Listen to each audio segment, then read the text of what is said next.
भक्तिन महादेवी जी का प्रसिद्ध संस्मरणात्मक रेखा चित्र है जो स्मृति की रेखाएं में संकलित है। लेखिका ने अपनी सेविका के संघर्षशील, स्वाभिमानी एवं कर्मठ जीवन का अत्यंत संवेदनशील चित्रण किया है और इसी क्रम में लेखिका के व्यक्तित्व के कई अनछुए आयाम भी उद्घटित होते गए हैं। महादेवी के प्रति अनमोल आत्मीयता से भरी भक्तिन के बहाने स्त्री अस्मिता की संघर्षपूर्ण आवाज़ के रूप में इस पाठ को देखा जा सकता है। पाठ के आरंभ में लेखिका लिखती हैं, भक्तिन छोटे कद व दुबले शरीर की गांव में रहने वाली एक स्त्री थी। छोटी आंखें, पतले होंठ तथा सदैव गले में कंठी की माला पहनने वाली इस भक्तिन का असली नाम लक्ष्मीन अर्थात लक्ष्मी था, लेकिन वे अपने नाम के ठीक विपरीत थी।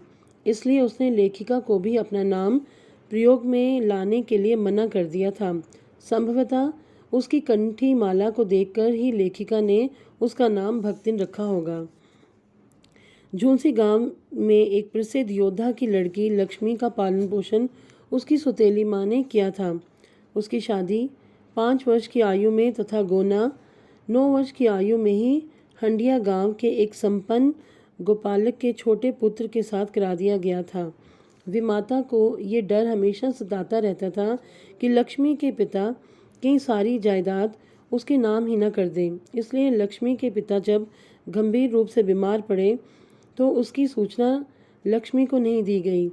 अतः पिता की मृत्यु का दुखद समाचार उसे मायके आकर ही मिला। सौतेली माँ का बुरा व्यवहार देखकर उसने मायके में पानी भी नहीं पिया और ऐसे ही ससुराल लौट आई। उसने अपने पिता की मृत्यु का भीषण दुख अपने पति को कड़वे वचन कहकर व्यक्त किया।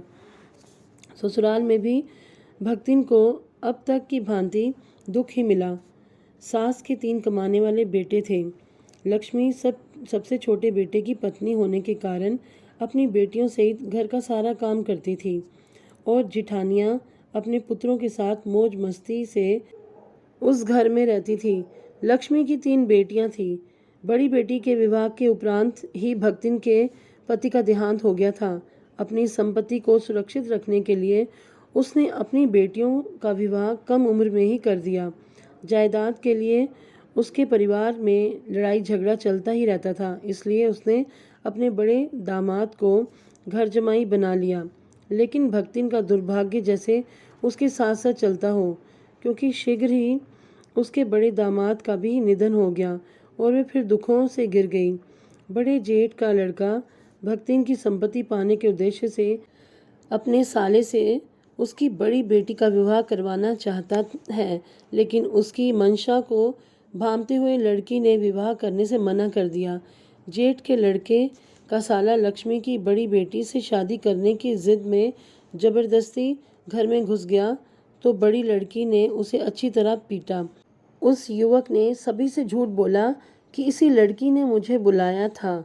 उसकी बातों में आकर पंचायत ने भी उन्हें पति पत्नी की तरह साथ रहने का निर्णय सुना दिया।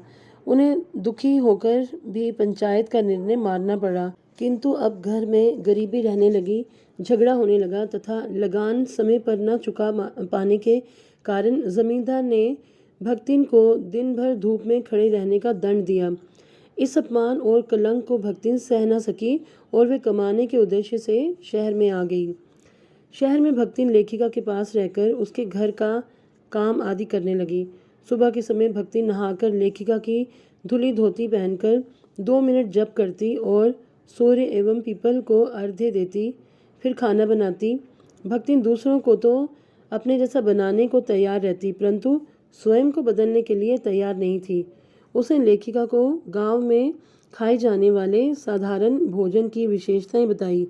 वे गांव की भांति लेखिका को ओए कहकर ही बुलाती थी।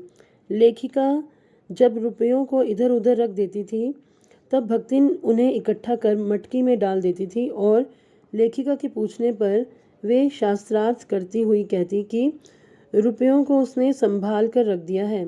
इसी प्रकार उसने सिर मुंडवाने की बात पर लेखिका से कहा कि सिद्ध सिर मुंडवाकर तीर्थ जाते हैं। लेखिका के हस्ताक्षर करने वाले नियम पर भक्तिन ने बड़े तर्क के साथ उनकी बात यह कहकर टाल दी कि यदि वे पढ़ने लगी तो घर गृहस्थी कौन देखेगा।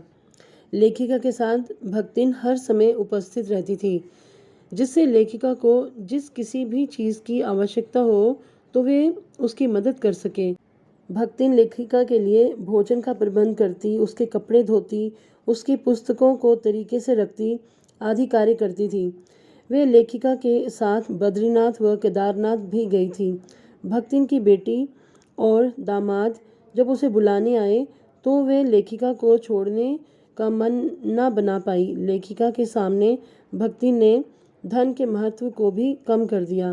वे लेखिका के लिए अपना सब कुछ लुटाने को तैयार थी। इन दोनों के बीच स्वामी और सेविका का संबंध न रहकर आत्मिक संबंध विकसित हो गए थे। भक्तिन लेखिका के परिचितों का सम्मान लेखिका की इच्छा अनुसार ही करती थी। भक्तिन छात्रावास की बालिकाओं को चाय इत्यादि बनाकर देती थी। लेखिका चाहकर भी भक्तिन को अपने से दूर नहीं कर पाई। भक्तिन लोगों के लंबे बाल और अस्त व्यस्त वेशभूषा देखकर टीका टिप्पणी भी करती थी। इस प्रकार भक्तिन और लेखिका के बीच अत्यंत गूढ़ संबंध स्थापित हो चुके थे।